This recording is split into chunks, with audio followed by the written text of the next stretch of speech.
First of all, Mr. Professor Wu says thanks to the conference and excuses himself for being not able to speak to us, but he would be really glad if he could have been here. The following speech was developed at the recent Rhodes Forum Dialogue of Civilizations and was part actually of a series of speeches concerning the past and the future of the new Silk Road. Professor Wu is Dean of the School of Nuclear Science and Technology at Lanzhou University. So he says, the training of qualified workers through the peaceful development of nuclear power along the new Silk Road is one of our tasks, since our institute is located in the capital of Wangsuo province, Lanzhou, which is now, as then, located at the Silk Road and closely related to its development. But what does nuclear mean? This question can be answered in different ways.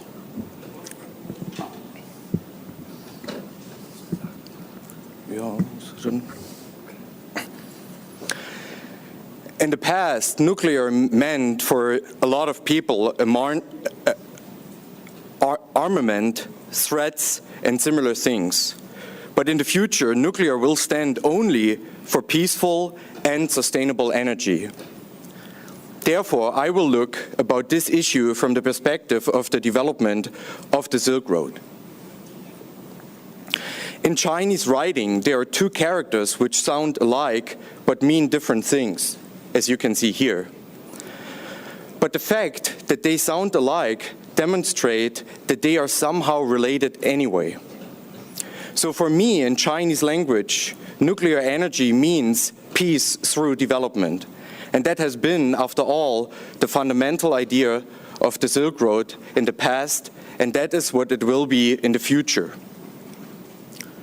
China's future perspective. There are presently 19 nuclear power plants at 7 locations in China. Another 28 gigawatts are under construction now, and until 2020, 58 gigawatts will be online. And they shall not only be built along the eastern coast of China, but more and more also in the interior parts of China. In this endeavor, all work is aimed at the peaceful and sustainable development of nuclear power in China. Could you go? No, back. No, further. Weiter vor. Next. Next. Next.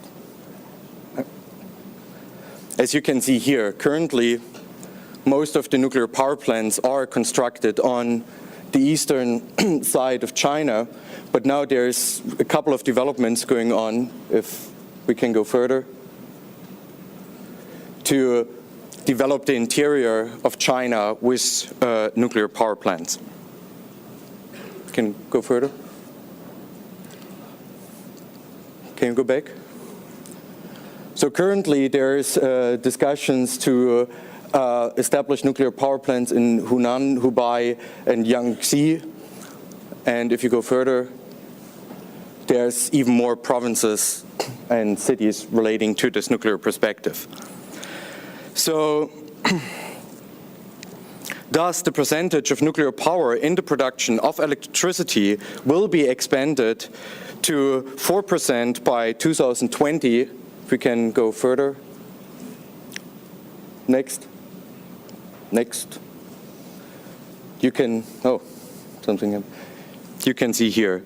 To 10% by 2035, and together with renewable energy, the target is 30% by 2050. To reach this aim, China needs to build and develop more nuclear power plants. But first of all, I want to show why we did choose nuclear energy. First, because we have to re-evaluate, for a number of reasons, coal as an energy source. Second, because we do not want to create a conflict between economic growth and the environment. Third, because we will be more able to even out energy prices, and because we want to overcome the limitations of other energy sources in regards to the availability of resources and their compatibility with the environment. And last, because the development of nuclear energy serves to boost productive powers, especially in the area of nuclear power technology. The challenges we are confronted with in this endeavor are the safety of installations. China has to establish the protection of the installations against terrorism as well as emissions of dangerous substances. So that's a big subject that also needs to be researched and handled. The handling of radiation products, economic competitiveness, as well as sustainability are other parts in the challenges that awaits China in a massive program for building up nuclear power. But aside from these general challenges that China is confronted, there are specific challenges that only belong to the current situation in China. For example, the availability of nuclear materials and resources in various areas.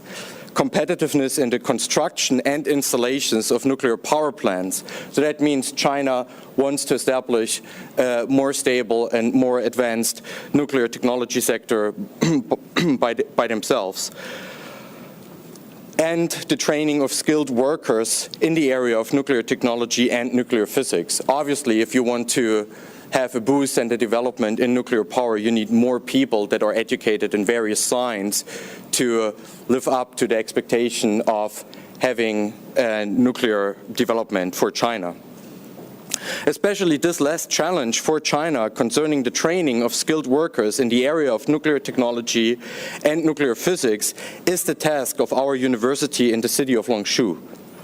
How important this area is for China today is demonstrated by a brief look at the past, the present, and the future of nuclear science in China. From 1895 to 1942, the first steps in the area of nuclear science was undertaken in China with the founding of radiochemistry and nuclear research in China. From 1942 to 1986, we had the golden era, a construction and the use of the construction of nuclear facilities and the use of nuclear technicians. But from 1986 to 2000, there was a decay in our development. But then, from 2000 to 2011, we saw a renaissance of nuclear technology. And since 2011, there was a big question mark in the room because of the incidents in Fukushima. But after the incident in Fukushima, it was at first not clear how China would proceed and if China would stick to its plans of developing nuclear power. Therefore, there were intensive discussions among specialists, and they arrived at the conclusion that China will continue to develop its nuclear energy.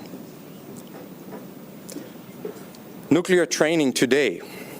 While in the last century our universities hesitated and in some cases stopped some nuclear programs, we have now restarted programs in the areas of radiochemistry, nuclear technology, nuclear physics, nuclear medicine, and others. Similar developments occurred at a number of institutions outside the universities. But still, we have to recognize that the number of nuclear workers needed depends on how many nuclear power plants will be in use. Therefore, it is clear that a faster development of nuclear science and radiochemistry will enlarge the labor market for skilled workers. Because of that, there will be a greater demand of skilled workers, and this creates a challenge for China whether we will be able to provide for this demand.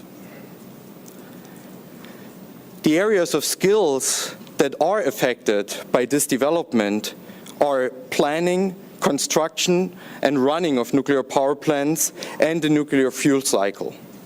If China is to provide for this demand, this would require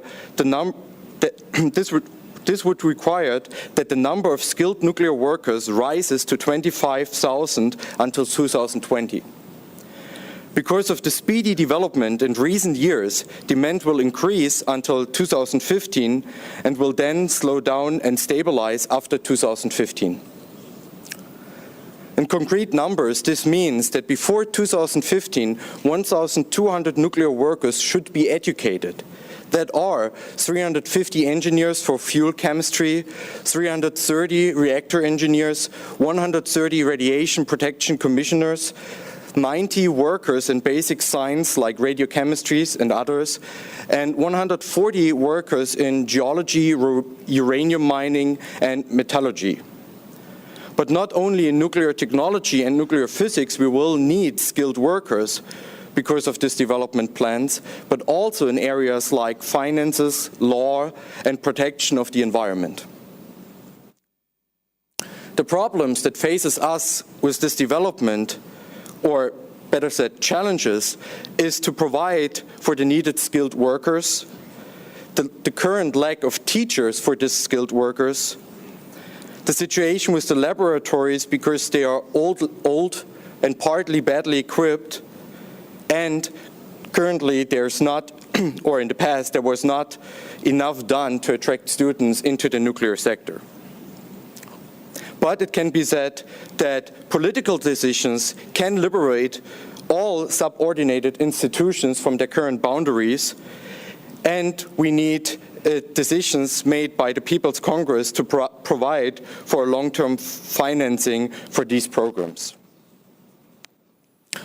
But to also talk about the progress, the government has decided in favor of a sustainable financing for training programs in the areas of nuclear technology and nuclear physics.